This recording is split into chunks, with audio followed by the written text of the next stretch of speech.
KBS 열린 토론.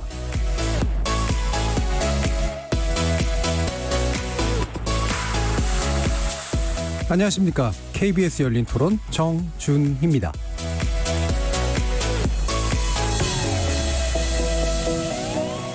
KBS 열린 토론, 오늘은 좋은 언론, 나쁜 언론, 이상한 언론으로 여러분을 만납니다.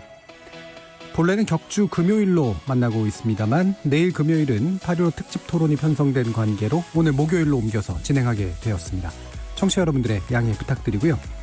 역대 가장 긴 장마로 인해 매일 방송과 지면에선 특보 형식의 재난재해 보도가 이어지고 있는데, 공익적 기능을 다하기 위한 노력은 물론 높게 평가되어야 하겠지만 여러 가지 문제점이 드러나고 있다는 점 또한 무시될 수 없습니다. 지나친 속보 경쟁과 사실 확인의 불철저로 인한 오보도 여러 발생하고 있고요. 기자가 직접 취재하거나 검증한 객관적 정보보다는 인터뷰 위주의 스케치성 보도들이 주를 이루는 문제 또한 반복되고 있습니다. 재난재해 보도가 사실성과 유용성을 갖춘 정보의 적시 공급보다는 강 건너 불구경식 선정주의와 무분별한 책임 추궁에 치우치는 것은 아닌지, 묘한 흥미와 과도한 공포 사이를 오고 가게 하는 보도의 문제점은 무언지, 오늘 논논논에서 우리 재난재해 보도에 결핍된 것들을 짚어보고 재난재해 저널리즘이 준수해야 할 원칙에 대해 알아보겠습니다. 이어지는 2부에서는 우리 언론의 외교보도 문제도 짚어볼 텐데요.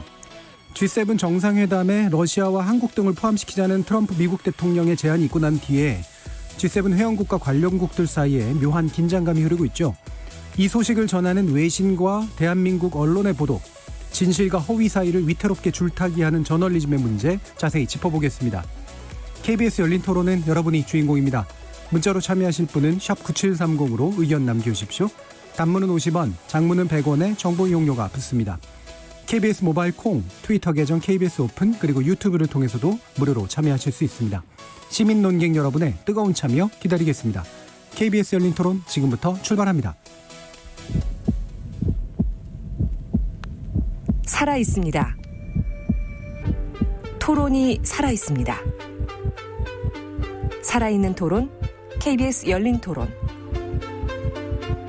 토론은 라디오가 진짜입니다. 진짜 토론, KBS 열린 토론.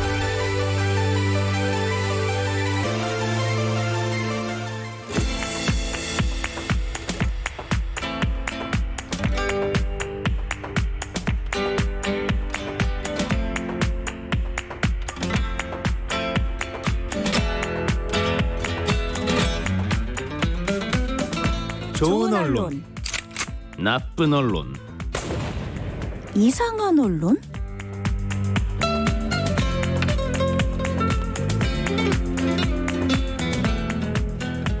오늘 함께해 주실 세 분의 저널리즘 전문가 소개하겠습니다. 먼저 신한대 교양교육대학의 이정훈 교수 나오셨습니다. 안녕하세요.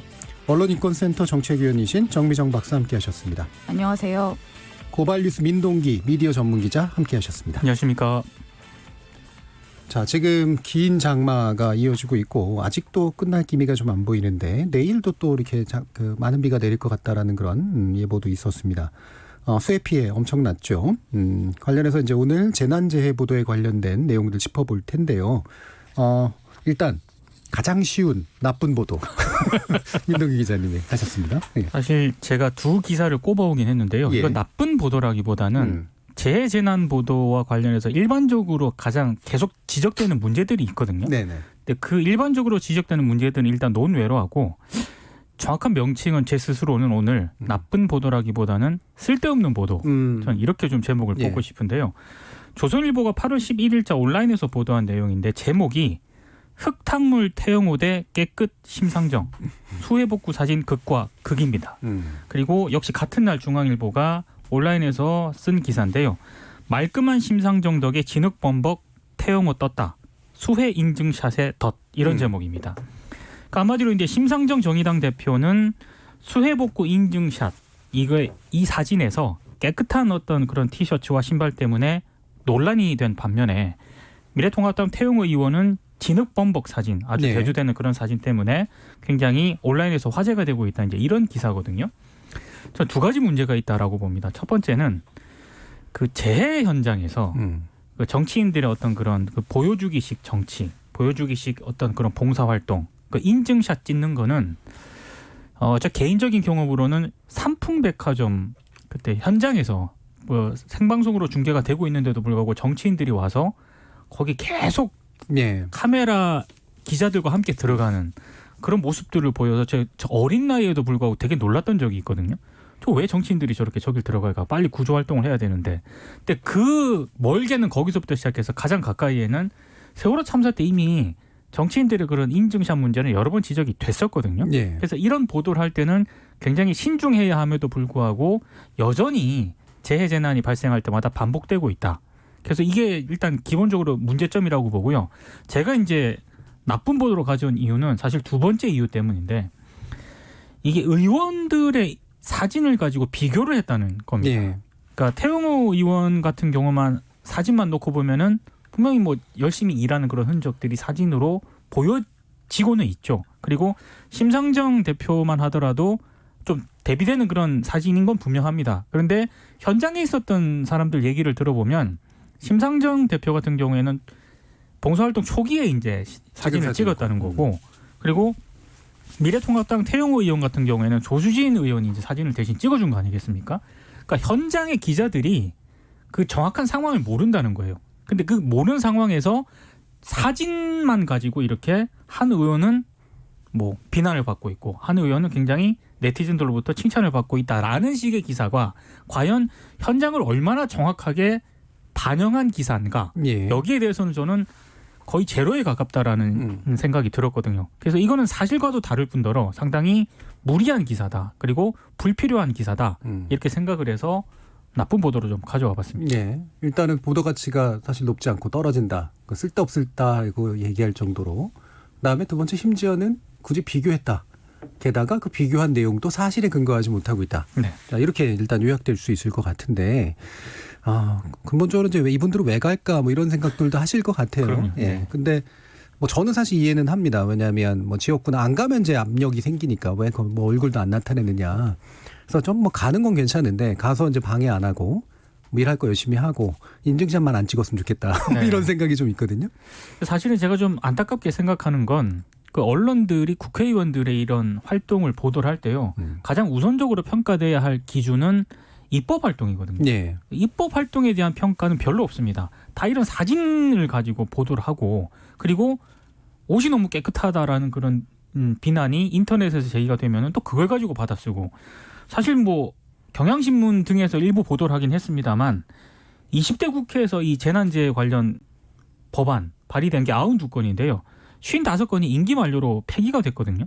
그러니까 사실 국회의원들의 입법 활동이 이 부분에 있어서는 상당히 소홀했다는 그런 비판을 받을 수밖에 없는데 정작 언론이 주목해야 될 거는 이런 부분이라고 생각을 예. 하는데 여전히 이제 이미지 이런 부분에 주목을 하는 것 결국에는 클릭수다. 저는 이렇게 보고 있습니다.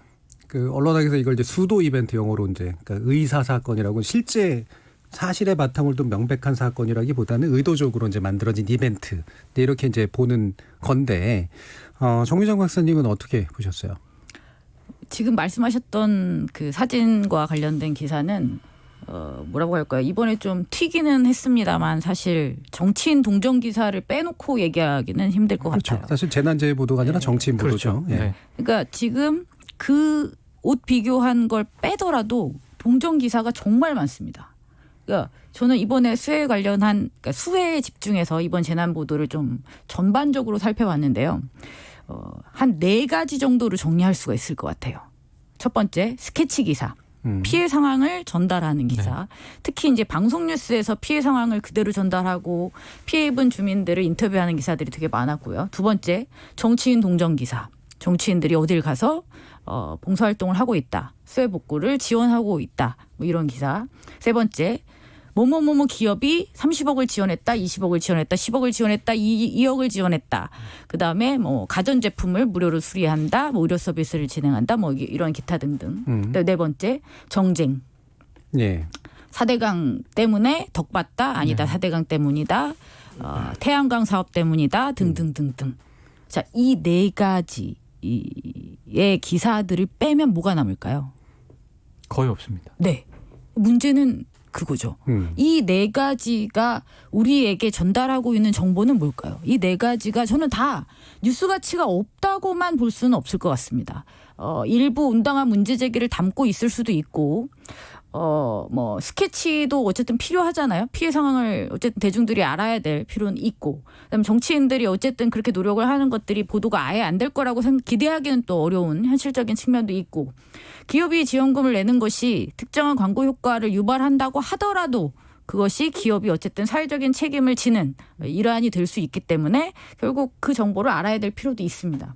그리고 정쟁으로 이것을 활용하는 문제는 저는 이거랑은 좀 이제 다른 문제라고는 봅니다만, 이 네 가지가 다 뉴스 가치가 없는 것은 아니지만 이 네 가지 장르의 어떤 네 가지로 분류되는 이런 기사들을 빼면 실제로 이 재난과 관련된 다루었어야 되는 내용들은 거의 다루어지지 않고 있다. 저는 이것이 가장 커다란 문제인 것 같습니다. 예.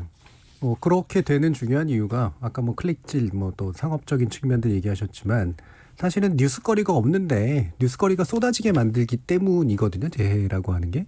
근데 그 뉴스거리라고 하는 걸 보는 게 바로 정미정 박사님 지적하신 네 가지 프레임으로 보고 있다는 거잖아요. 그죠? 그러니까 대충 스케치해 주거나 아니면 정치인에 관련해서 또는 정쟁에 관련해서 또는 기업인에 관련해서 문제를 사건의 중요성을 이 네 가지 창으로 바라보고 있다라는 어떤 현실을 좀 명확하게 보여주는 게 아닌가 싶네요. 이정은 교수님. 보통 학계에서는 이제 재해 정보 뉴스의 기능을 크게 이제 세 가지 정도로 보는데, 하나는 이제 시기적 초기라고 이제 예방 정보를 제공해 주는 거죠. 네. 피해 상황과 재난 재해에 관한 신속한 정보 전달 통해서 피해를 최소화하는 역 기능을 수행해야 된다는 거고, 약간 이제 재난이 어느 정도 이제 진정이 된 상황에서 이제 응급 정보를 제공해 줘야 된다 할까, 재난재 후 닥치는 공포와 불안을 진정시키는 역할을 정확한 정보 제공을 통해서 해줘야 된다라는 거고, 세 번째가 이제 복구와 희망 관련 정보, 그러니까 사회 구조적 문제점, 복구를 위한 대안, 그다음에 희망과 위로의 메시지 전달 뭐 이런 것들인데, 그나마 첫 번째, 두 번째는 잘한다 못한다라고 이야기는 할 수 있을 만큼 뭐가 하기는 하는 것 같아요. 근데 제가 개인적으로 봤을 때 우리나라 재난재해 정보 보도에서 가장 취약한 게 세 번째인 것 같아요. 복구와 희망 정보가 제공해야 되는 역할들을 가장 못하는 게 아닌가. 예. 그래서 이번에 그 수해 관련 보도도 마찬가지인 것 같아요. 그러니까 위로 메시지보다는 불안이나 공포를 자극한다. 예를 들면 물폭탄, 뭐 수마가 핥히고 지나갔다라든지 뭐 이런 식의 표현들. 그다음에 스케치 말씀하셨는데, 스케치에서 보여진 영상들이 어쨌든 간에 굉장히 위태롭고 무섭고 불안한 화면들이 많이 제시가 되니까. 그리고 특히 이제 구조적 문제점이나 대안 제시 이런 부분들도 말씀하셨던 이제 정쟁으로 이런 부분들이 이제 대체되는 것 같아요. 그러니까 원인을 4대강에서 찾는다, 찾지 않는다, 뭐 이런 식으로 해서 특히 1번, 2번은 뭐 국가재난 뭐 기관 방송사나 통신사에서 기본적으로 뭐 부분적으로 수행한다, 또는 일반적인 언론들이 잘한다 못한다라고 얘기를 할 수 있을지 모르겠지만 3번은 제가 보기엔 거의 이루어지지 않고 있는 게 아닌가, 이런 분석을 한번 해봅니다. 예. 기본적으로 예방, 대처, 복구에 관련해서 이제 복구에 관련된 것들이 적다. 근데 어쨌든 지금 민동기 기자님이 이제 준비해 오신 이 기사의 내용 보면 이제 굳이 말하면 복구 영역에 해당한다라고 볼 수 없는데 복구적 기능을 못해서 이제 문제인 거잖아요. 근데 사실 저는 이런 기사가 계속 양산이 되는 가장 큰 이유가 재난재해 보도의 어떤 그런 선거화, 정치화, 여기에 좀 근본적인 문제가 있는 것 같아요. 그러니까 재난재해가 발생했을 때 뭐가 가장 우선순위가 돼야 되는가를 언론사들이 고민을 해야 되는데, 재난재해가 발생했을 때 이게 여당에 유리할 것인가, 야당에 유리할 것인가, 혹은 뭐 다음 선거, 보궐선거, 혹은 대선, 총선 어떤 정치 세력이 유리할 것인가 라는 게 우선순위가 되다 보니까 정치인들의 말을 우선시할 수밖에 없는 거고요. 예. 정치인들의 행보라든가 동정을 우선시할 수밖에 없다고 보거든요. 그러니까 모든 어떤 그런 이슈의 선거화, 정치화가 저는 한국 언론의 가장 큰 문제가 아닐까 생각을 합니다. 이 재해 보도에 있어서도. 예. 그래서 결국은 가장 나쁜 형태인 건 맞는 것 그렇죠. 같아요. 정치인들의 그런 부분들만 다루는 것이. 그러니까 저는 이런 재난재해가 발생했는데 피해가 너무 크잖아요, 지금. 그러면 이 본질적인 문제를 파고 들어가는 것이 이제 온당하고, 그렇다면 언론이 질문을 던져야 되고, 그다음에 그 어떤 프레임이라는 것을 만들고 취재를 시작해야 되는데, 지금은 정치인이 질문을 던져요. 이거 4대강 때문이야. 4대강 때문에 괜찮은 거야. 4대강 때문에 망한 거야. 뭐 이런 식의 질문도 프레임도 다 정치인이 던지고 언론은 하수인처럼 스피커 노릇만 하는 거죠. 그것을 그대로 갖다 쓰고 입장이 대립되니까 그것을 또 동등하게 취급을 해버립니다. 예. 가장 나쁜 형태죠. 그러니까 예. 사실 본질에는 관심이 없고 정치의 어떤 하수인 노릇만 한다. 저는 이것이 가장 나쁜 행태라고 봅니다. 그러니까 정준희 교수님께서 아까 그 수도 이벤트 의사 사건 말씀을 해주셨는데 이게 사실 다니엘 부어스틴이라는 역사학자가 이미지라는 책에서 한 말이거든요. 예. 그러니까 부어스틴이 역사학자로서 미국의 역사를 봤을 때 사실은 이제 이 사람은 제뉴인 이벤트 이제 참 사건과 이제 대비를 시키는데 진짜 일어난 사건들의 기록으로서 역사라기보다는 오히려 이제 언론에 쓰는 역사는 사실은 홍보용 또는 선전용으로 만들어진 가짜 사건들을 이제 기록해 옴으로써 역사 이제 그렇게 역사학자로서 사실은 비판적인 시각으로 이야기를 한 거거든요. 그러니까 이런 경우는 저는 부채 생각을 한번 해봤어요. 선풍기도 구식인 에어컨이 있는 이제 시대에 부채라고 하는 좀 낡은 보도 관행, 취재 보도 관행을 가지고 이제 디지털 경쟁 촉발되고 경쟁 격화되고 재정 악화되니까 덥잖아요. 그러면 굉장히 열심히 막 세게 붙여야 된단 말이에요. 그럼 그럴수록 체온이 상승하죠. 그러니까 점점 더 더워지는 거예요. 붙이느라 더워진다. 그렇죠. 예, 예. 그러니까 부채를 바꾸려 그러니까 보도 관행이나 취재 관행이나 뭐 구조나 이런 거를 바꾸려는 노력보다는 일단 나는 이거는 쉽고 편하게 취재하는 것들은 하겠다는 거고 그런데 이걸 가지고 새로운 경쟁 속에서 뭔가를 하려고 하니까 세게 붙일 수밖에 없고 예. 그럼 그럴수록 팔 아프고 더 땀나고 뭐 이런 상황이 아닌가 싶은 생각이 들어요. 예. 아까 정민정 박사님께서 이제 그 정치의 어떤 정치가 설치한 그러니까 언론이 질문을 던지지 않고 정치가 설치한 프레임을 확대 재생산하는 그런 수단으로만 쓰이고 있다라는 지적을 해주셨는데 그게 이제 정확히 반대되는 건 아니긴 합니다만 저는 이런 식의 동정 보도를 하고 버서스 보도 그러니까 이렇게 모모 대 모모 보도를 하는 데는 또한 반대로 자기가 정치를 조리할 수 있고 주무를 수 있다라고 하는 생각도 들어가 있다라고 보거든요. 그렇죠. 마치 연예인 다루듯이 하는 거죠. 그러니까 내 손에서 이미지가 왔다 갔다 할 수 있다라고 하는 걸 보여줌으로써 정치인에게 영향력을 과시하고 그다음에 정치판에 또한 영향력을 과시하는 거 이런 측면도 또한 동시에 같이 있지 않는가라는 그런 생각이 늘 하고 싶은 얘기가 있고 딱 걸린 거죠. 만약 거꾸로였으면 이렇게 안 했을 수도 있죠. 예. 그러니까 태영호 의원의 옷이 깨끗하고 심상정 의원 옷이 더러웠다면 조선일보와 중앙일보가 어떻게 보도했을까.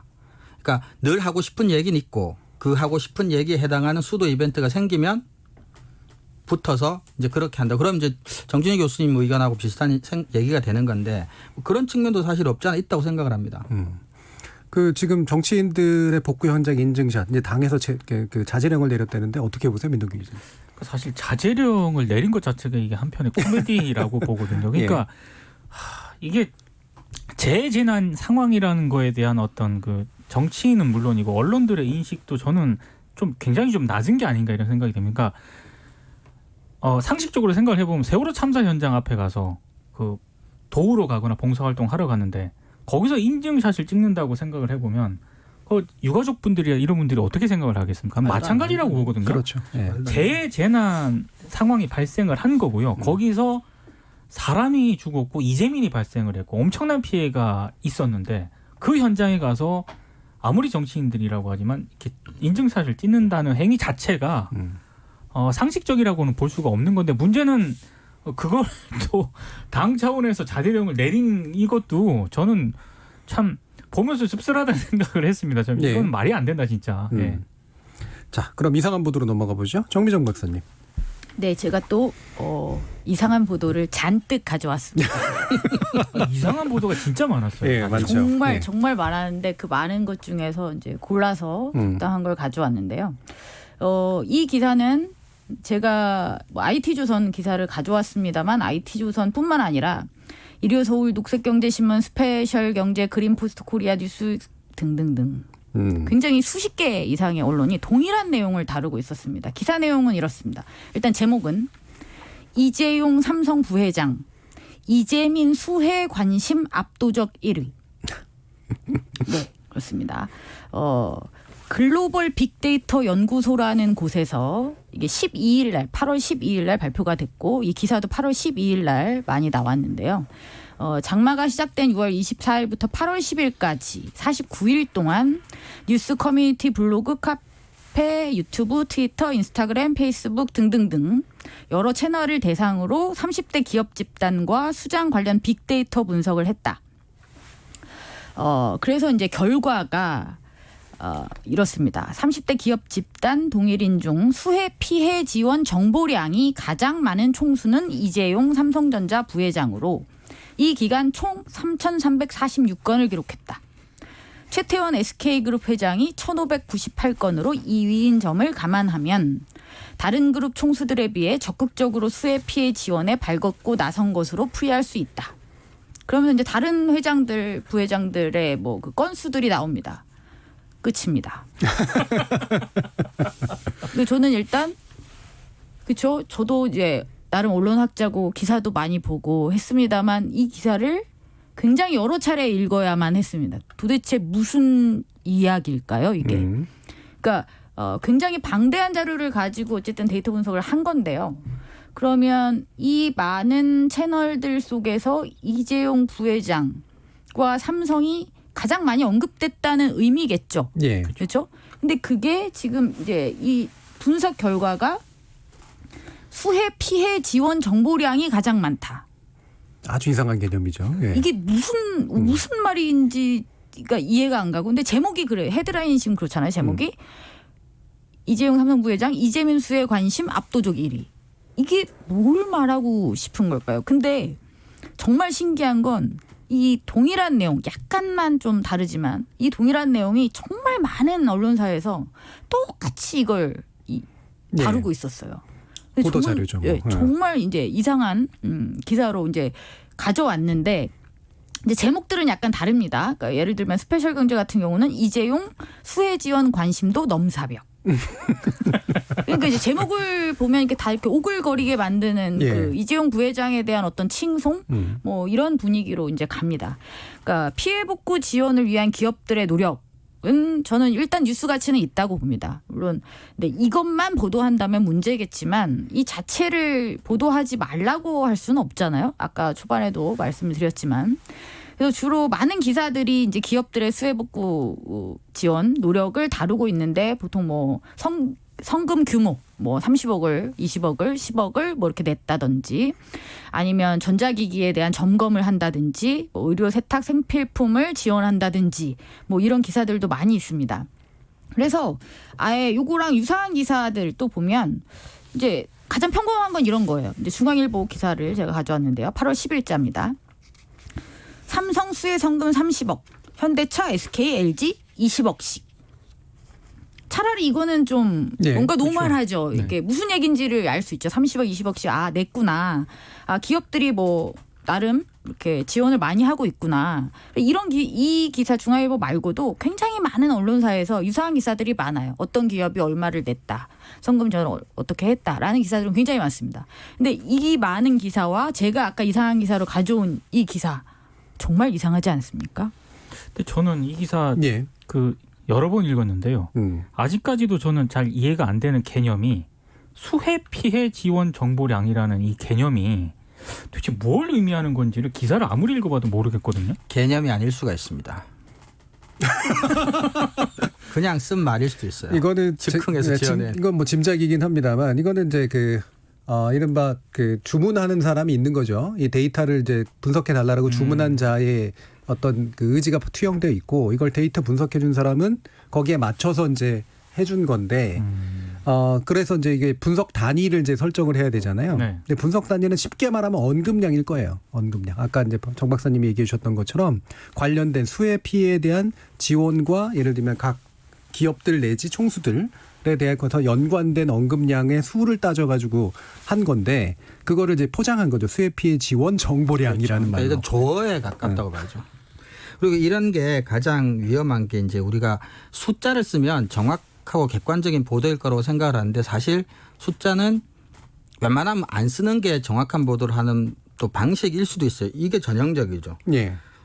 언급량이 3,346건이라고 해서 마치 SK그룹보다 삼성그룹이 2배 이상 수해 피해 지원을 하고 있을 거라는 착각을 들게 만들잖아요. 그렇죠. 예. 그래서 이때는 오히려 수를 쓰는 게 의도적인 거라고 볼 수가 있고 그리고 언급량이 많다고 해서 수해 피해 지원에 훨씬 더 적극적으로 발벗고 나섰다는 해석도 제가 보기엔 도무지 하여튼 이해가 안 돼요. 그래서 저는 정 박사님이 최근에 가지고 오는 이상한 보도가 저를 좌절시키고 있습니다. 저도 나름 글 읽는 게 직업인 사람인데 못 알아듣겠습니다. 못 알아보겠고 도무지가. 이제 앞에 한참 이제 어떻게 해서 데이터를 이른바 데이터 클리어링이라고 그러는데 데이터를 이런 식으로 만졌다라고 하는 걸 보여주는 내용들이 쭉 나오잖아요. 네. 이게 정보 가치가 없어요. 없죠. 네, 이거 준 거 자체가. 적어도 학자들이 보기에는 정보 가치가 없고 결국에 아까도 말씀드린 언급량인데 언급량이라는 결국 화제성 정도의 측면인데 말씀하신 것처럼 이게 실제 수해 피해를 지원한 액수 내지 건수하고 관련된 건 분명히 아니기 때문에 이건 명확히 문제가 있는 거고 굳이 이런 의심을 할 수 있거든요. 마케팅을 제일 많이 했다라고 의심하는 게 차라리 합리적이에요. 그렇죠. 홍보를 제일 그러니까 많이 할수록 홍보실이 칭찬받아야 될 일이겠죠. 언급량이 많이 나올 수밖에 없거든요. 이런 것들은 그러니까 미담도 아니고 일반인들이 이제 얘기하는 그런 미담도 아니기 때문에 결국에는 마케팅 역량의 어떤 순위. 뭐 예. 삼성 홍보실이 1위고 SK 홍보실이 2위다 뭐 이런 얘기일 수도 있겠네요. 그렇죠. 그리고 이게 보도되고 나면 각 기업에서는 홍보팀 불러가지고 아마 너는 왜 1등 못했어 이랬을 가능성이 높아요. 그렇죠. 그러니까 이렇게 많은 언론사들이 이 동일한 기사를 쏟아 부을 정도로 이게 의미가 있나 네. 라는 생각을 하게 했던 기사였고요. 그리고 이제 한 가지만 더 말씀드린다면 이 기사들의 문제는 또 그겁니다. 삼성이 지원을 한 거죠. 그렇죠. 이재용 부회장이 30억을 낸 게 아닙니다.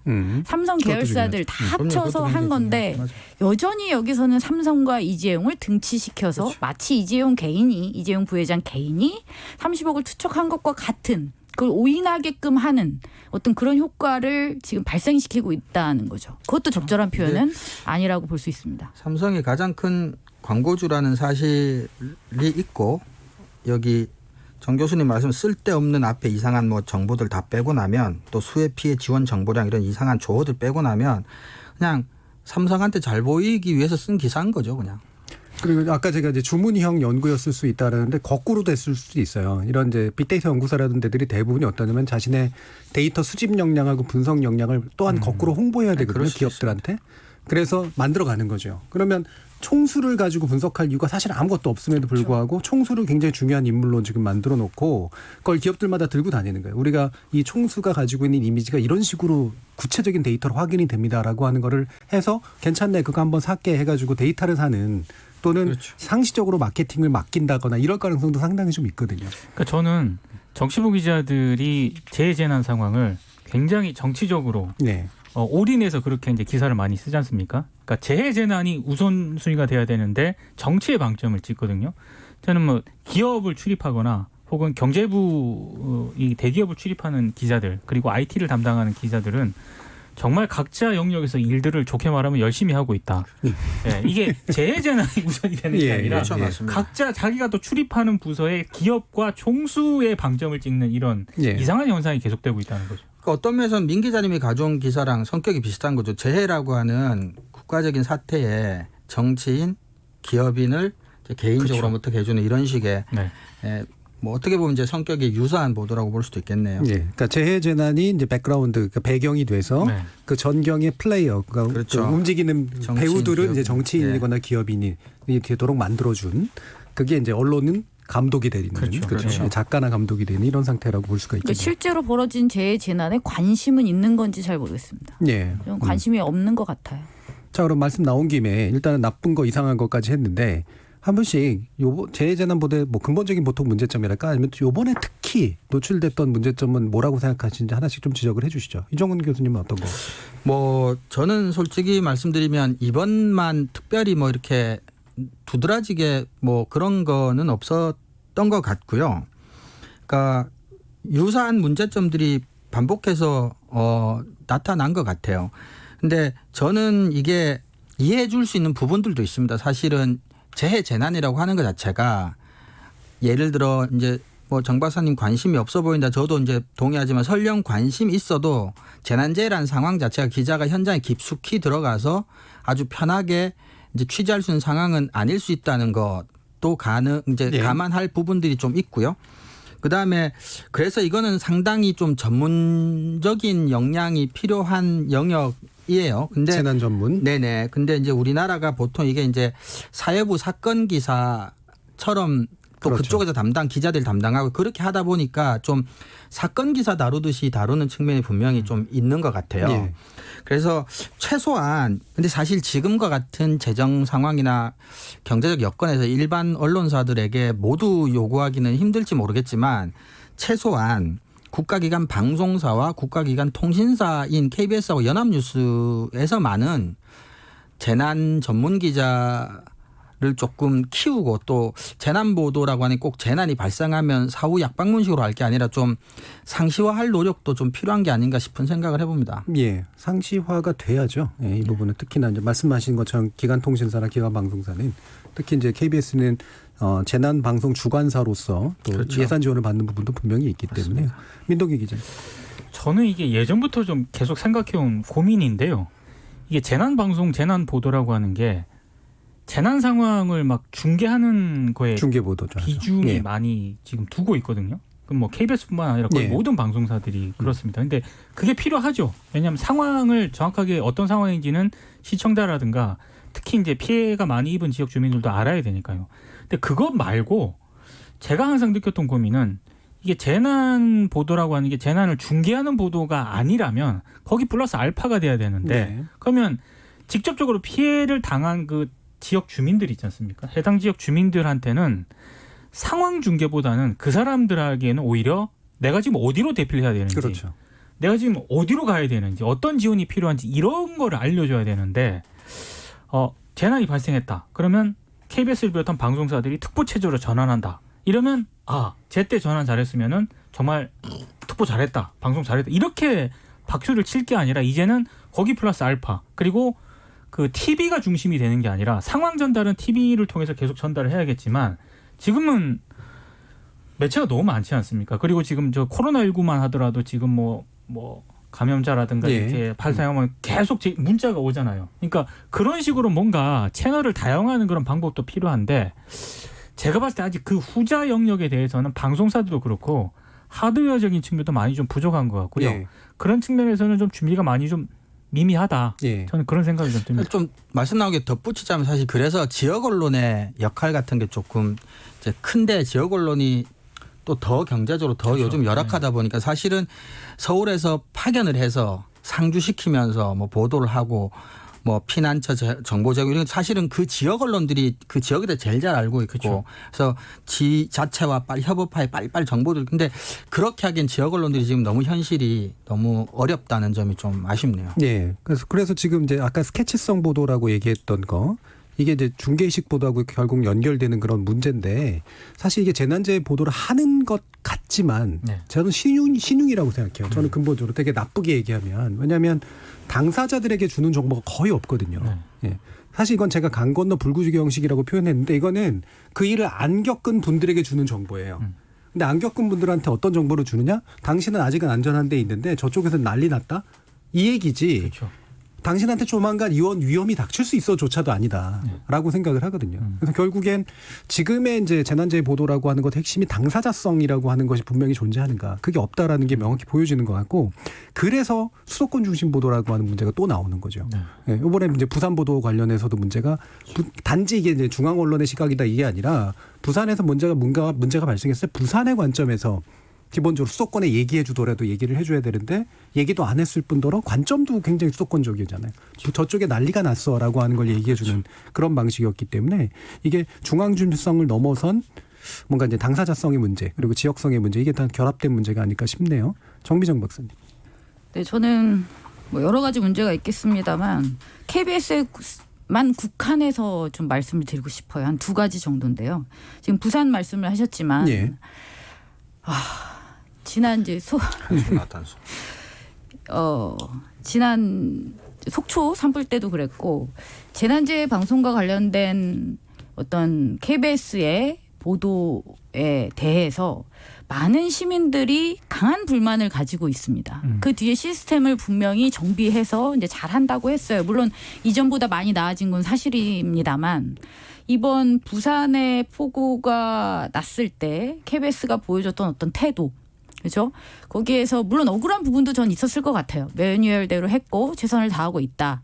뭐 그것을 다 부정하고 싶지는 않습니다만 저는 이 나라의 공영방송이 시민들에게 어떤 취해야 될 어떤 태도라는 측면에서 좀 돌아볼 필요가 있을 것 같다라는 생각을 좀 합니다. 그러니까 공영방송이 지금 수신료의 이야기를 하고 그다음에 스스로의 어떤 신뢰성이 이렇게 떨어진 것, 그다음에 시장에서의 경쟁력이 떨어지는 것은 제가 볼 땐 규제나 제도의 문제가 아니다. 그거는 시민들의 마음속에 있는 것이고 시민들의 요구와 필요를 어떻게 충족시킬 수 있을 것인가를 중심으로 좀 고민을 해야 된다라는 생각을 합니다. 네. 그래서 부산 문제 하나랑 두 번째는 수어 통역 문제를 예, 예. 말씀드리고 싶은데요. 이게 속초 산불 때도 얘기가 나왔어요. 우리 장애인 단체가 KBS 앞에 가서 시위를 했습니다. 그때 당시 농인들이 정말 목숨 걸고 서로 화상 통화를 해서 탈출했던 기사가 이제 몇 건 보도된 바가 있었고요. 인권위의 권고는 굉장히 여러 차례 있었습니다. 그거는 이제 선거 방송에서도 마찬가지였지만 특히 재난재해와 관련해서 그다음에 또 코로나 국면에서도 그랬습니다. 근데 아직도 이게 이루어지지 않고 있고 물론 KBS가 지금 아주 선제적으로 나름 그러니까 상대적으로 선제적으로 다음 달 3일부터 9월 3일 방송의 날을 기점으로 해서 메인 뉴스에 수어 통역을 시행하겠다라고 네. 발표를 했습니다. 물론 이것은 일단은 긍정적이지만 왜 항상 이렇게 늦느냐는 거죠. 가장 취약한 사회적인 약자에 대해서 공영방송이 무엇을 해야 될 것인가라고 보았을 때 이렇게 수많은 요청과 국가인권위의 권고와 항의와 이런 것들이 있었음에도 불구하고 지금까지 이것을 거의 무시해 왔다라는 것은 저는 좀 납득하기가 힘듭니다. 예. 네. 사실 그 부분에서 제가 여러 가지 이야기를 들어봤는데요. 방송사들은 일단 상업방송은 당연히 메인 뉴스에 올리는 거 싫어하고 비용 문제도 있지만 이게 화면이 안 이쁘잖아요. 그렇죠. 솔직히 수어 나오면 안 이쁘게 보이건 정상인들의 이른바 비장애인들의 관점에서 보면. 근데 이제 KBS는 그거에 대한 고민이 꽤 예전부터 있었는데 실제로 민원이 접수가 된대요. 뭔가 그러니까 뉴스 같은 거 할 때 수어를 이렇게 하면 아니 문자 보여주면 되지. 뭐더러 굳이 수어까지 하느냐. 어차피 뭐 안 들리는 분들은 그냥 눈으로 보면 되는 거니까 문자로 해놓으면 되는 거 아니냐라는 생각을 한다는 겁니다. 근데 제가 시청자 미디어 재단에 계신 분한테 들었는데 전체 인구 한 8만 정도 되시는 분 정도인데 수어가 아니면 문자를 읽지 못하는 분들이 상당히 많대요. 그게 단순히 문맹이 아니라 애초부터 문자 교육을 시킬 수 배울 없는 수가 없는 상태랍니다. 거죠. 그조차도 안 되시네. 예. 그래서 한글을 배울 때 수어로 배운대요. 네. 농인들은 예. 수어를 통해서 한글을 배우기 때문에 한글을 모르는 농인들이 굉장히 많다라는 거죠. 그렇죠. 그러니까 우리는 이제 비장애인 입장에서 생각할 때는 귀가 안 들리니까 자막을 열심히 보면 되지 않겠느냐. 그건 정말 우리 입장에서만 생각하는 거라는 그렇죠. 거죠. 그러니까 어렸을 때부터 아예 처음부터 귀가 안 들렸던 분들은 음성 언어에 기반해서 원래 문자를 배우는 거기 때문에 그렇죠. 그게 불가능하다는 거예요. 근데 KBS는 사실 재난 상황에서는 이제 재난 보도를 한다고 생각하지 말고 재난 관련 정보를 좀 이렇게 총괄한다는 기분으로 그러니까 뭐 소방관과 비슷한 입장이 되는 예. 게 맞는 것 같아요. 이제 보도 차원에서 접근할 게 아니라 민 그렇죠, 기자님도 그렇죠. 말씀하셨고 예, 예. 정 교수님 말씀하셨지만 발생하면 종료되고 복구되는 시점까지 피해자들이나 시민들이 제일 필요로 하는 정보들을 관계기관하고 긴밀한 협조하에 수합하고 뿌리는 역할을 한다라고 생각하는 게 맞는 것 같아요. 이걸 뭐 뉴스에 어떻게 표현하고 보도를 어떻게 만들고 이런 문제는 예. 좀 재난 상황에서는 좀 다른 차원인 것 네, 같아요. 굉장히 중요한 지적을 해주셨는데 이번에 코로나19에서 우리가 질병관리본부라든가 이런 데가 직접 정보를 준 경험이 굉장히 중요했던 게 이분들은 미디어는 약할지 몰라도 그렇죠. 무슨 정보를 줘야 되는지 아는 거잖아요. 정확하게 알고 근데 계시죠. 거꾸로 이제 우리 KBS라든가 아니면 지상파 방송사들은 어떻게 하면 예쁘게 보여주고 다이내믹하게 보여주는가는 아는데 뭘 보여줘야 되는지 사실 의외로 모르고 있는 거예요. 그래서 이 부분에 대한 인식의 전환 충분히 필요한 것 같습니다. 종합적인 예. 협업. 그리고 제도적으로 좀 문제가 있는 것도 수어 통역이 지금 고시에 의하면 5%를 충족시키면 되는 걸로 돼 있어요. 네, 네. 전체 기준이 방송에. 예. 전체 방송에. 지금 KBS, MBC, SBS 웬만한 지상파는 다 5%를 넘습니다. 넘죠. 예. 그러니까 이 고시 자체가 너무 후진적인 거죠. 지금 이런 요구를 충족시키기에 너무 부족한 기준. 그러니까 방통위가 일단 저는 이 기준부터 좀 올려야 될 것 같습니다. 그래서 KBS도 그렇게 뭐 항변이랄까 뭘 얘기를 하는 것 같더라고요. 우린 그래도 뉴스 특보는 다급한 보도는 네, 수어 특보는 방송하고 하고 있다. 있습니다. 뭐 이런 네. 식으로 해서 그래서 5% 정도는 채우는 것 같네요. 예, 보니까. 예. 자, 그럼 이종훈 교수님 좋은 보도 어떤 보도를 보면 모범이 됐을까? 예, 늘 이제 좋은 보도는 부담스러운데요. 그러나 어쨌거나 저는 좋은 보도를 이제 3개를 가지고 왔는데 공교롭게도 이제 한 언론사라서 조금 뭐 그렇긴 한데요.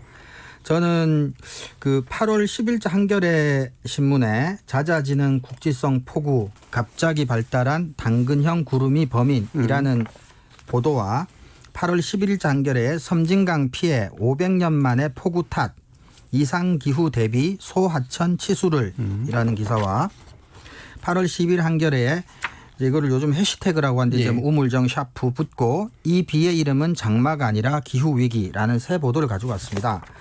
8월 10일 보도는 차분한 원인을 분석하고 있다는 점에서 제가 좋은 보도로 꼽아봤고요. 8월 11일자는 반복되지 않기 위해서는 어떤 대책이 필요한가라는 것을 또 건조하다는 얘기는 이제 불필요한 감정을 넣지 않고 분석적인 기사를 썼다는 거고, 마지막 8월 12일자는 뭐 기사라고 하고 보도라고 하기엔 짧긴 짧은데 장기적인 관점에서 대안 뭐 이런 점에서 갖고 와봤는데 8월 10일 보도 같은 경우는요.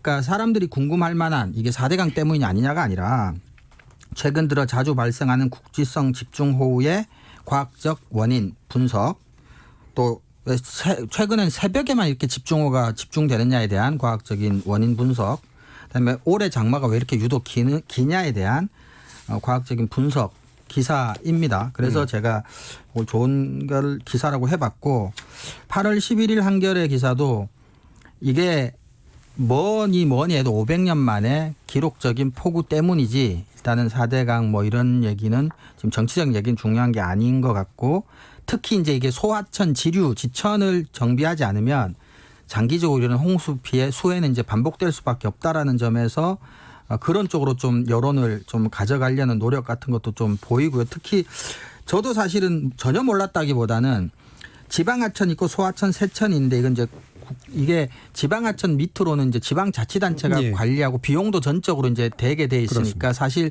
지자체가 재정 상황이 뭐 국가에서 나오는 돈 얼마 되지도 않고 자체적으로 운영한 돈도 별로 얼마 안 되니까 조금 힘들다라는 얘기도 뭐 보도 말미에 있고요. 그리고 특히 이제 4대강 이후로 여론이 갈리지만 또 하천에 돈 쓰는 것에 대해서 이제 조금 뭐 지자체에서 부담스러워하는 얘기들도 있는 것 같고 좀 그런 부분들도 일부 언급이 됩니다. 그리고 마지막 8월 12일자는 이게 단순히 이제 뭐 집중호우나 장마라기보다는 이건 사실은 이제 기후 변화에 따른 기후 위기 아니겠습니까? 그래서 한겨레에서는 이걸 좀 시리즈로 가져가는 것 같은데 차제에 수해를 이제 슬기롭게 복구하고 피해 입으신 분들 물질적으로 정신적으로 위로하고 그러면서 함께 이게 이제 기후 위기다, 기후 변화다라는 인식의 전환이 정말 꼭 필요한 게 아닌가 그런 생각을 한번 해보면서 그래서 세 편의 보도를 제가 선정을 해보았습니다. 그러니까 이 4대강 문제 아주 괜히 쓸데없는 정쟁이 나오는데 물론 4대강 문제 때문에 홍수가 났으면 그것도 뭐 나중에 규명을 해야 되고 그게 홍수를 예방하는 효과가 있었으면 또 뭐 그것도 규명이 돼야 되는데 전문가분들 얘기를 들어보니까 저 열린 토론에서 그 얘기는 하시더라고요. 그러니까 4대강 본류는 사실 이미 치수 사업이 잘 돼 있었던 데기 때문에 굳이 4대강 사업으로 치수할 필요는 없었고 그 돈을 만약에 쓴다면 이런 소하천 지류에 썼어야 요번에 나 같은 홍수는 좀 더 예방될 수 있었다. 뭐 그런 부분은 충분히 타당한 지적인 것 같아요. 말씀처럼 이제 지자체가 이런 데는 예산이 없는 상태에서 실제로는 더 필요했던 건 소하천의 치수였다. 그렇죠. 이런 측면은 잘 지적이 돼 있는 것 같은데 한 가지 이제 궁금한 건 왜 다 따옴표예요? 이게 누가 한 말인가요? 요거는 오해 소지가 있는 게 대본에 들어간 따옴표는 제가 이제 요게 제목이라는 표시로 구분하려고 쓴 거고요. 그래서 오해 소지가 있었군요. 오해 얘기도 하려고 그랬는데 뭐 저만 그런 건 아니지만 저는 사실 뭐 언론학을 공부한 사람으로서 오래전부터 저는 따옴표 그리고 제목의 따옴표에 대해서 되게 그 문제 제기를 지속적으로 해오고 있는 편인데 요 세 편은 또 우연히도 제목에 따옴표가 하나도 없습니다. 일종의 괄호군요. 괄호. 일종의 괄호죠. 그렇죠. 이제 강조 표시였던 거죠. 알겠습니다. 여기에 대해서도 좋은 보도가 왜 좋은지는 얘기를 나누면 좋겠지만 충분히 이유는 어느 정도 설명이 된 것 같고 이렇게 과학적이고 원인 규명 중심의 어떤 보도들만 돼도 충분히 좀 나은 보도들이 나오지 않을까 싶습니다. 청취자들 의견도 좀 들어봐야 되니까요. 한번 들어보죠. 정의진 문자 캐스터. 네, 지금까지 청취자 여러분이 보내주신 문자들 소개합니다. 유튜브 청취자 정민호님, 이재용 회장이 수해에 제일 관심 많은 경제인이라는 말인가요? 이해가 안 되네요. 3699님, 정치인의 수해 현장 참여는 차후의 정책 기반에 의의가 있다고 봅니다.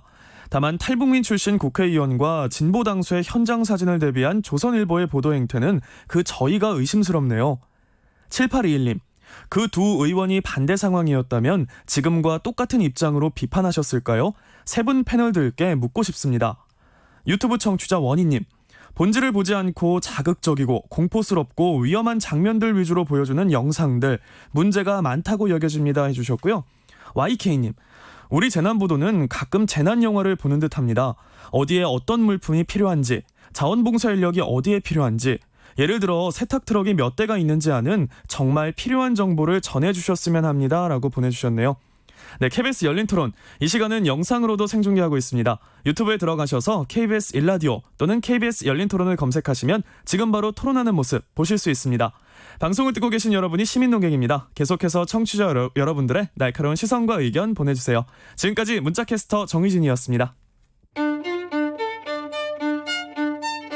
토론이 세상을 바꿀 수는 없습니다. 하지만 토론 없이 바꿀 수 있는 세상은 어디에도 없습니다.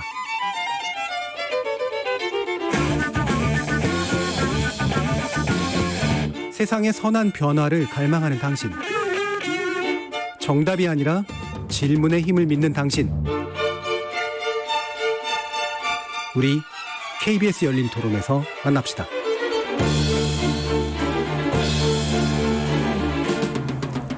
KBS 열린 토론, 좋은 언론, 나쁜 언론, 이상한 언론. 2부의 주제는 G7 정상회담 이슈 보도로 본 우리 언론의 문제점입니다. 고발뉴스의 민동기 미디어 전문기자, 언론인권센터 정책위원이신 정미정 박사, 그리고 신한대 교양교육대학의 이정훈 교수, 이렇게 세 분과 함께하고 있는데요. 마침 아까 청취자께서 세 분 패널께 묻고 싶다고 하셔가지고 간단히라도 답하고 가는 게 좋을 것 같아요. 이 두 분을 바꿨으면 비판했겠느냐. 물론이죠. 물론이죠. 그건 뭐 누가 누구냐의 문제는 아니죠. 예, 예, 그거는 뭐 아까 제가 말씀을 드렸다시피 재해 정치라고 많은 분들이 비판을 하거든요. 이 자체가 부적절한 행위라고 봅니다. 예. 그래서 그러니까 저희들이 계속해서 얘기한 게 이런 모습, 이 사진 자체를 안 보고 싶다는 거잖아요. 그렇죠. 솔직히. 그렇죠. 예. 이런 보도도 별로 보고 싶지 그렇죠. 않고 누가 했던 간에. 그래서 이 부분에 대한 저희들의 패널들의 의견은 그렇다라는 말씀 드리고요. G7 정상회담 이슈 관련된 이야기를 좀 나눠볼 텐데 내용을 아시는 분들도 있고 모르시는 분들도 있겠지만 일단은 이제 트럼프 미국 대통령이 제안했던 거죠. G7에다가 그러니까 주요 정상 7개 나라죠. 근데 여기 한국, 호주, 러시아, 인도를 추가해서 11개국이 일단 모여서 하는 회의를 새로 만들든 일단은 지금 옵저버 자격인데 그거를 한번 해보고 싶다. 의장국이니까 이제 일단 제안을 했던 건데 여기에 대해서 뭐 일본이 싫어한다, 누가 싫어한다 이런 식의 얘기들이 굉장히 많이 나왔단 말이에요. 보도들 좀 짚어주죠, 민동기 기자님. 그러니까 이게 문제가 그 독일의 외교장관이 독일 언론과 인터뷰를 합니다. 예. 그 인터뷰에서 G7 정상회의에 러시아와 한국 등을 참여시켜서 회원국을 확대하려는 트럼프 대통령 구상에 독일이 반대한다는 입장을 내놨다라고 국내 언론들이 보도를 하거든요. G7에 독일이 한국 참여를 반대하고 있다라고 직접적으로 제목을 뽑은 국내 언론들이 굉장히 많습니다. 상당수였죠. 뭐 연합뉴스, 뉴스원, 중앙일보, 한국경제, 조선일보 다 독일이 일본에 이어서 독일도 G7의 한국 참여에 반대 입장을 표명했다. 이런 건데 근데 문제는 이 기사를 클릭해서 읽어보면은요. 본문에는 그런 내용이 없습니다. 그러니까 본문을 읽어보면은 독일의 마스 장관이 한국을 구체적으로 언급한 부분은 없고요. 다만 독일이 러시아 복귀에는 상당히 좀 반대를 한다. 이런 입장을 강조를 하면서 지금은 주요 11개국이나 12개국이 필요하지 않다. 그러니까 매우 원론적인 입장을 밝혔거든요. 근데 국내 언론이 이 내용을 제목으로 뽑을 때는 독일이 G7 한국 참여하는 걸 반대한다라고 제목을 뽑아서 이게 이제 왜곡 보도 논란까지 좀 제기가 된 그런 사안입니다. 제가 그래서 이거를 이 비슷한 시기 26일, 27일 사이에 국내 언론하고 외신하고 똑같은 검색어 조건 놓고 이제 검색을 해봤거든요. 그러니까 심지어는 국내 언론의 영문판조차도 한결같이 한국 참여 반대로 나와요. 근데 외신들은 러시아 불편 이거로 나오거든요. 그렇죠.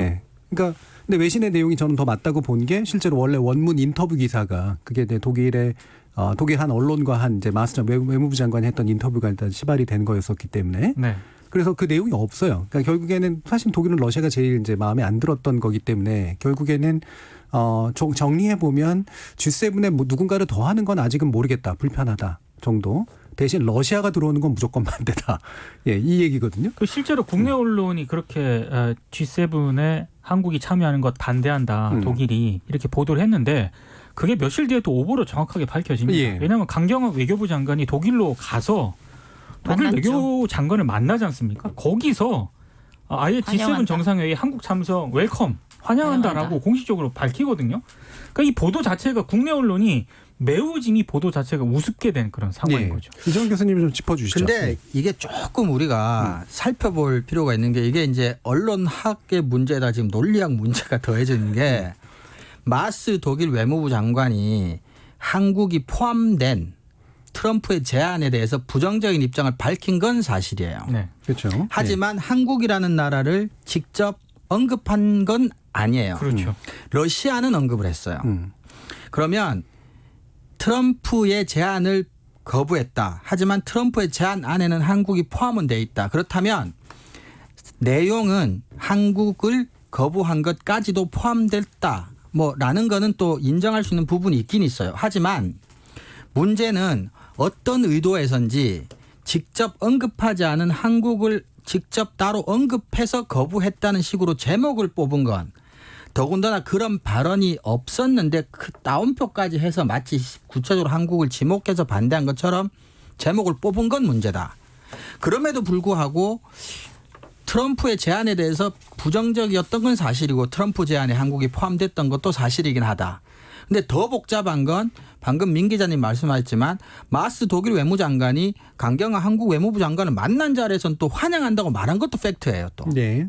그렇기 때문에 이게 이제 엄밀히 따질 수는 없는데 이런 정황들을 좀 합쳐보면 여기까지는 인정할 수 있을 것 같아요.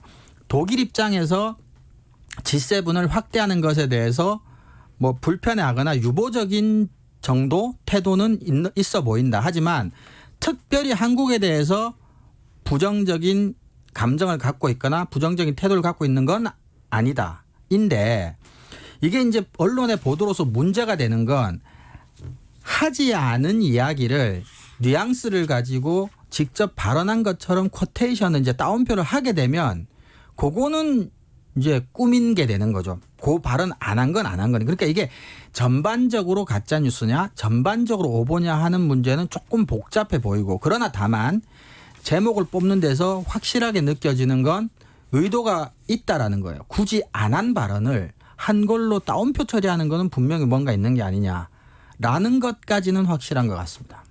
정미정 박사님. 그러니까 저는 G7의 확대를 미국은 이제 바란다고 트럼프가 얘기를 했죠. 그러니까 예. 트럼프는 나는 원한다. G7을 확대했으면 좋겠다. 그게 11이 될지 12가 될지 어쨌든 확대했으면 좋겠다라고 했고 독일은 확대는 반대한다. 라는 입장을 이제 낸 거죠. 근데 지금 당장 미국이 우리를 초청한 거잖아요. 네. 그러니까 초청한 것에 대해서는 그냥 가면 되는 거죠. 왜냐하면 미국이 지금 당장 그것을 우리를 껴준다고 확대를 한다고 결정할 수가 없어요. 어차피 G7이 모여서 각국의 다 의견을 다 들어야만 됩니다. 그러니까 이게 불가능한 얘기를 굳이 안 된다라고 얘기한 그 보도 자체는 저는 굉장히 심각한 문제가 있다. 그리고 잘못된 보도였음에도 불구하고 뒤에 시정하기는커녕 자 이렇게 보도를 합니다. 제가 하나 기사를 가져왔어요. 네. 국민일보의 8월 11일자 보도입니다. 강경화 날아가자 G7 확대 반대하던 독일 외무 한국 참여는 환영. 마스 장관 한국은 중요한 나라. 선회. 러시아에 대해선 반대 입장 재확인. 이게 제목이고요. 중간에 기사에 보면 이렇게 나와요. 한국의 참여를 환영한다는 입장을 밝혔다. G7 확대가 불필요하다는 기존 입장에서 180도 선회한 것이다. 이건 오보에 덧붙여 또 오보죠. 반대 오보죠. 네. 예. 독일은 선회한 적이 없어요. 그렇죠. 확대에 대해서는 계속 부정적인 입장을 고수하고 있고 단지 애초부터 반대하지 않았던 옵저버로 한국이 오는 것에 대해서 같은 입장을 계속 보이고 있는 거죠. 그러면 초반에 그것도 반대하는 것처럼 얘기했다가 지금 마치 입장을 바꿔서 참여하는 것도 찬성한 것처럼 이렇게 계속 오보를 하고 있는 거죠. 그러니까 여전히. 정확히 좀 더 정확히 말하면 G7의 실제로 회원국 자체를 늘리는 거에 대해선 첫 발언은 부정적이었고요. 그렇죠. 두 번째 발언은 열려 있다. 네. 였었어요. 약간 유보적 정도의 예. 반대는 아닌 것 같아요. 뭐좀 더 별개의 논의 열려 있다는 건 필요하다. 나중에 장기적으로 논의해 볼 필요가 그렇죠. 있다. 정도로 이제 훨씬 약간은 달라진 거죠. 그 달라졌죠. 부분은. 근데 G7 정상회담에 한국이 초청돼서 가는 것에 대해서는 반대한 적이 없는 거예요. 없죠. 예. 반대할 필요도 없었던 거고. 네. 근데 이게 이제 지금 막 뒤섞이면서 G7의 멤버, 그러니까 회원이 확대되는 거랑 G7 정상회담에 옵저버로 참석하는 것까지 다 섞여서 그렇죠. 다 반대인데 마침 여기에 독일도 동참 이제 이렇게 된 그런 케이스라고 볼 수가 있는 그렇죠. 거죠. 예. 제목 자체가 저는 좀 선뜻 이해가 안 가는 부분이 예. 특히 조선일보라든가 한국경제가 그렇게 제목을 좀 뽑았는데요. 일본 이어 독일도 한국 G7 정상회담 참여 반대한다. 일본은 일본 정부가 한국 G7 참여하는 걸 반대를 하고 있고요. 공식적으로. 네. 그리고 일본 언론들도 상당히 그런 부분에 방점을 찍고 있습니다. 근데 굳이 우리 언론이 그리고 대한민국 언론의 뭐 국적을 따지는 건 아니지만 하지도 않은 그런 발언을 가지고 제목에다가 네. 일본 이어 독일도 반대를 한다라는 그 제목을 뽑는 것에는 상당히 좀 정파적이고 정치적인 어떤 그런 의도가 있다고 보거든요. 예. 그러니까 G7이라고 하는 것에 한국이 참여하는 거 이게 나쁜 건가요? 문제가 있는 건가요? 그러니까 저는 그 정파적인 그 누구의 이익을 위해서 그런 보도를 한 걸까요? 그러니까 만약에 이게 참 아까 그 시청자나 청취자분께서 저희한테 질문을 던지지 않았습니까? 만약에 예. 심상정 대표와 예, 태영호 의원이 바뀌었다면은 비판을 했을 것이냐? 저는 비판 당연히 했을 거라고 말씀을 드렸는데 만약에 정말 조선일보하고 한국경제라든가 이 언론 이렇게 제목을 보도한 언론사들을 한번 묻고 싶은 생각이 들었거든요. 예. 만약에 지금이 문재인 정부가 아니라 뭐 이명박 정부라든가 박근혜 정부였다면 보수 정권이었다면 과연 제목을 이렇게 뽑았을까? 저는 이런 의문을 좀 가지고 있습니다. 예. 근데 이거 이게 사실은 경험적으로 입증됐었잖아요. 근데 이게 흑역사예요. G20 회담 개최하는 거로도 그렇게 많이 그렇죠. 얘기했었는데. 그러니까 그때는 뭐 G7에 한국이 참여하는 것을 긍정적으로는 보고 있어요. 그 전에 제가 조선일보 사설 하나를 가져왔는데 6월 2일자거든요. 그러니까 5월 말쯤에 아마 트럼프 대통령이 초청을 했잖아요. 예. 한국을. 그때 바로 사설이 이렇게 6월 2일에 한국 G7 플러스 4. 네. 여기 참여는 국격 상승 기회다.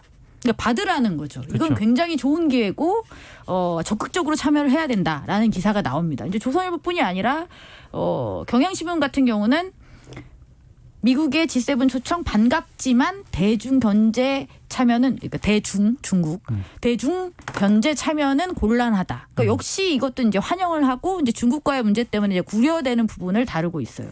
그러니까 웬만한 언론들이 이전에는 우리나라가 G7에 들어갈 수 있다라는 어떤 가능성을 굉장히 긍정적으로 평가하고 있었던 건 분명하다는 거죠. 저는 그 부분에서 약간 다른데 왜냐하면 제가 그 비평을 해봤기 때문에 아는데요. 물론 이제 전체적으로 통계로 이제 비교가 된 건 아니지만 그 당시 상당수의 신문들이나 언론들의 논조는 트럼프가 그 설정한 덫에 우리가 걸려서 예를 들면 중국하고의 갈등 상황에 놓일 수가 있다. 그렇죠. 중국을 선택할 거냐 미국을 선택할 거냐에 아주 안 좋은 상태에 빠질 수가 있다. 어떡하니 너희들. 이런 식의 태도였었어요. 그러니까 네. 저는 그거는 지적할 만한 문제라고 생각합니다. 사실 G7이라는 이 조직체 자체가 어떤 친미 성향을 가진 대중국 어떤 그렇죠. 선을 예. 긋는 집단들의 모임이잖아요. 그렇죠. 그럼 여기에 미국이 초청했다는 의미는 결국은 중국을 견제하기 위한 어떤 노력이 많이 반영이 되고 있는 것이니까 네. 상당수의 보도들이 그것을 우려했던 것은 저도 이제 인정을 합니다만 그럼에도 불구하고 들어가기는 해야 된다. 대신 거기서 굉장히 외교적인 어떤 수완을 충분히 발휘해야 되고 뭐 이런 것들이 있었다는 거죠. 근데 저는 이제 앞뒤가 다르다는 게 그렇게 들어가는 것에 대해서는 긍정적이었던 다수의 언론들이 지금 독일, 일본을 반대를 묶어서 바로 오보를 내면서 비아냥거리는 거죠, 정부를.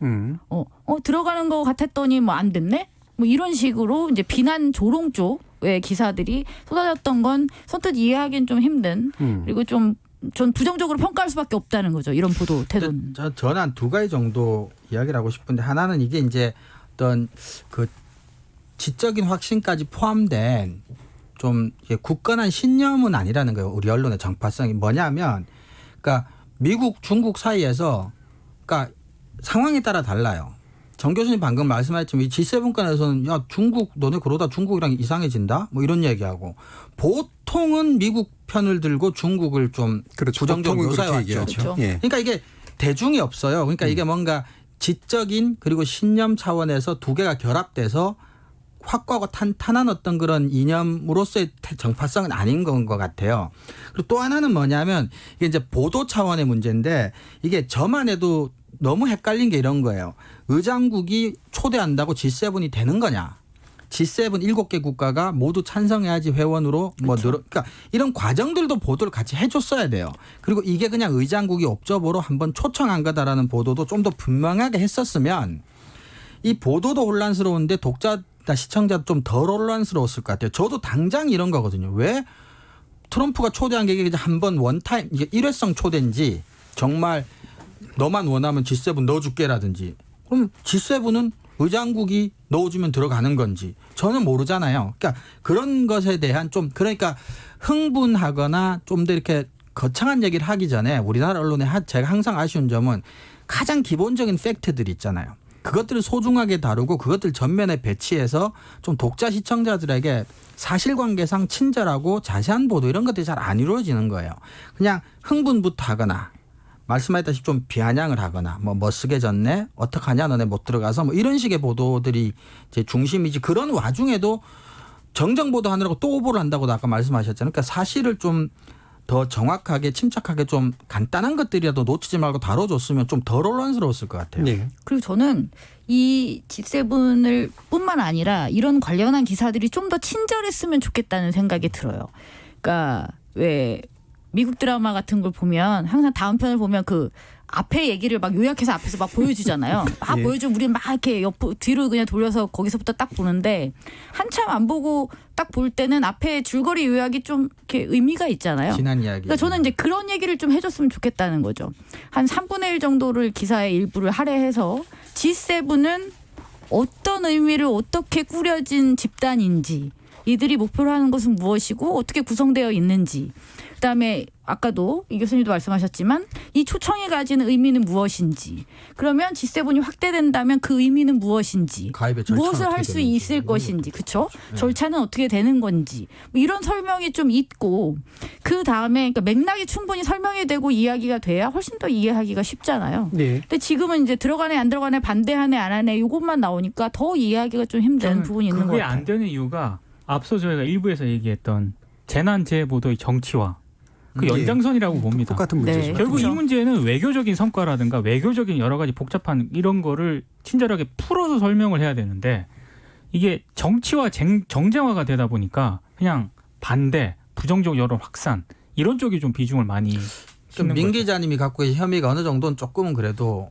그럴 듯한 게 이건 뭐 직접적인 근거는 아니지만 이게 그럴 뜻이라 그러니까 약간 기분이 나쁜 것 같아요. 아니 이게 이제 뭐 말이 되는 게. 네, 말이 되는 게 이게 이제 다시 환영한다고 한 다음에 그 한글로 된 보도는 동아일보 한 건 정도가 오늘 급하게 찾아봤을 때는 있었던 것 같아요. 예. 근데 재밌는 게 연합이나 중앙이 가지고 있는 자사가 가지고 있는 영자판에는 그 뉴스가 나가요. 뭔가 설명이 된. 네. 그러니까 환영한다고 했다. 네. 웰컴이라고 했다는 게 보도가 나가요. 음. 그러면 왜 굳이 웰컴이라고 하는 그러니까 사실이 정정된 상황에 대한 보도를 왜 한글판으로는 동아일보를 제외하고 대부분 내질 않느냐. 그럼 영자를 냈다는 거는 인지하고 있고 보도를 기사를 쓰긴 썼다는 얘기잖아요. 영자 쪽하고는 사실은 본지 쪽하고가 다르게 굴러가니까 그렇죠. 문제죠. 예. 뭐, 네, 다르게, 그러니까 전혀 몰라서 안 쓰고 있다라든지 뭐 이런, 그런 돈 써서는 안 된다고 판단하지는 않는다는 얘기잖아요. 그러니까 제가 민 기자님의 혐의가 어느 정도는 그럴듯해 보인다는 게 그러니까 이게 이제 국내에서는 보도를 안 하는 게 의도적으로 안 하는 게 아니냐는 거죠. 제가 가지고 있는 의심은. 아 그리고 이번에 최근에 보도는 초점을 이제 또 바꿨어요. 트럼프가 대선 이후를 미룬다고 하니까 네. 이제 김을 빼는 거죠. 이제 김 빠졌다는 얘기 표현을 하면서 기껏 가서 해결을 하고 왔더니 트럼프가 밀어서 뭐 당장 들어가지도 못한다. 별 의미가 없어라는 식의 보도가 또 나오고 있죠. 그러니까 약간은 사실은 이게 우리 정부가 외교에 있어서 운신의 폭을 좀 가져가면서 이게 뭔가 외교를 해야 되는데 국내 언론의 보도는 사실 그걸 선택폭을 너무 좁혀요. 네. 그러니까 이거는 반드시 성공을 안 하면 정권의 실패가 돼버리는 상황으로 만약에 예를 들면 이미 이제 판을 만들어 놓는 그렇죠. 거죠. 네. 실제로 안 되면 잘 됐다 이제 이렇게 되는 거고. 그래서 사실은 외교라고 하는 거는 여러 가지 가능성들이 열려 있는 거기 때문에 그 안에서 가장 국익에 맞는 선택들을 해야 되는데 국내 언론이 이제 이 정권의 선택 또 정부의 선택을 너무 좁혀버리는 그렇죠. 그런 문제들이 이제 동시에 또 나타나죠. 그리고 외교 문제 같은 경우에는 사실 국제 문제 전문 기자 뭐까지는 아니더라도 상당히 좀 전문성을 필요한다는 영역이라고 보거든요. 근데 과연 우리 국내 언론사, 국제부 기자라든가 특파원 중에 그런 전문성을 가진 그런 언론인들, 저널리스트가 얼마나 될까? 이런 부분에 대해서도 좀 이런 보도가 좀 양산되는 그런 원인 가운데 하나라고 저는 봅니다. 그 국제뉴스가 제일 힘들어요. 그래서 사실 우리가 권위지 뭐 정론지 얘기할 때 사실은 국내 뉴스도 국내 뉴스지만 그 언론이 가지고 있는 국제 뉴스의 역량이거든요. 이건 왜냐하면 돈이나 아까 말씀드린 전문적인 기자들이라든지 뭐 이런 것들이 굉장히 필요로 하거든요. 근데 이제 서구의 선진 언론들은 제국의 경험이 있기 때문에 역사적으로 사실 인적 네트워크 같은 것들도 굉장히 강하게 가지고 있고 국제 관계에서 국익이라고 하는 것에 대해서 역사적으로 공유된 어떤 합의점 같은 것들이 있어요. 그리고 뭐 재정적으로도 우리보다 뭐 어떤지 특파원 수 같은 경우도 훨씬 많고 그래서 이게 사실은 국제 뉴스가 우리나라 같은 지정학적 위치에서 굉장히 중요함에도 불구하고 사실은 지금과 같은 보도 취재 관행으로 커버할 수 있는 영역이 분명히 아니긴 아니에요. 예. 근데 저는 사실 이 문제 그래서 기본적인 문제를 하나 더 지적하고 싶은데 사실 말씀처럼 어렵고 전문성도 필요하고 사실은 이게 그러니까 자기가 직접 취재하지 않은 경우들이 되게 많거든요. 그렇죠. 국제뉴스는 그럴 수밖에 없기 때문에 영미계 통신사라든가 뉴스통신사의 것들을 받아서 쓰게 되는 경우들이 굉장히 많아요. 그 과정에서 이제 의도적인 오보가 나는 경우도 굉장히 많은데 이번에 강경화 장관 갔다 와서 이제 생긴 변화된 조건에 대해서 보도하는 똑같은 내용을 신화통신에서 영문으로 보도한 게 있고 비슷하게 국내 언론들이 보도한 게 있거든요. 근데 제가 볼 때는 신화통신은 직접 그 자리에 있었던 것 같아요. 이게 기자회견에서 나온 얘기거든요. 그리고 그 자기가 직접 베를린에서 보고 들은 이야기를 가지고 썼고 대부분의 기타의 언론들, 영문 언론들은 이 신화통신 거를 인용해서 보도를 하거든요. 근데 국내 언론에서 이 관련 보도를 할 때 인용이 없어요. 네. 그럼 자기가 직접 그 안에 있었다는 얘기거든요. 말이 될까요? 안 되죠. 문장으로 보면 그렇다는 거죠. 그러니까 적어도 자기가 직접 가서 인용했거나 아니면 뭐 예를 들면 연합에서 밝혀야죠. 받았거나 그렇죠. 신화에서 받았거나 받은 거 가지고 이야기를 해야 된단 말이에요. 네. 근데 기본적으로 어디서 직접 취재를 했는지 아니면 받아서 한 건지에 대한 언급 자체가 아예 존재하지 않는 건 이건 기사의 어떤 표절이네요. 기본이 안 되는 거거든요. 그러니까 정말 충격적인 게요. 그러니까 아까 하지 않은 말을 그냥 따옴표 없이 써도 문제인데 따옴표까지 쓰죠. 예.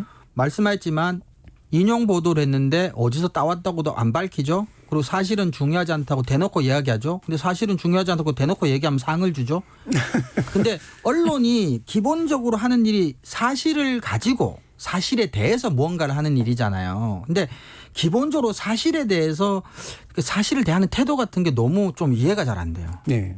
그 원래 7월 27일 기본 보도도 원래 마스 장관이 라이니슈 포스트인가 하는 독일 맞아요. 언론하고 한 거거든요. 인터뷰한 거죠. 독일 언론하고 인터뷰한 내용을 보고 쓴 게 분명히 아닐 거란 말이에요. 그렇죠. 이거는 영문 언론에 나온 것들 가지고 쓴 건데 그렇죠. 인용이 없었다. 네.